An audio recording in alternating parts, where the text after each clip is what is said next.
Արժեքների տարբերություն, Կարապետյանների մոտ բարեգործություն է, Փաշինյանի և նրա թիմի մոտ ճոխ ապրելու ցանկություն, ասել է թե պետական բյուջեից միլիոնավոր պարգևավճարներ սեփական գրպանին, մեկը տալիս է ու ստեղծում, մյուսը վերցնում ու վայելում։ Ես ամսական, եթե չեմ սխալվում, 1.5 միլիոն դրամի չափով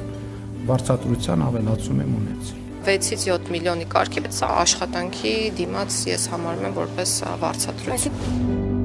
Կարեն Կարապետյանը տարիներ շարունակ աշխատելով պետական համակարգում երբեք աշխատավարձ չի ստացել, այն ուղղել է մանկատների սաներին և շրջանավարտներին։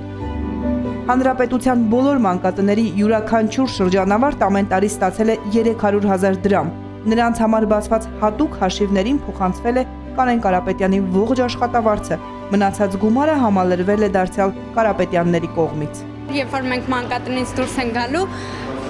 մեզ ինչ-որ բանով օժանդակել է ինչ-որ օգուտ կտար ու շատ շնորհակալ են կազմակերպիչներից։ Բարերարները շարունակական կապի մեջ են շրջանավարտների հետ, հետևելով նրանց կարիքներին և խնդիրներին։ Այս նախաձեռնությունը ևս մեկ անգամ ցույց է տալիս, որ մենք մենակ ու անտեսված չենք մեր կյանքի ամենակարևոր փուլում, ասում են Կարապետյանների ուշադրության կենտրոնում հայտնված երիտասարդները։ Ռադիոտեխնիկ եմ ուզում սովորեմ,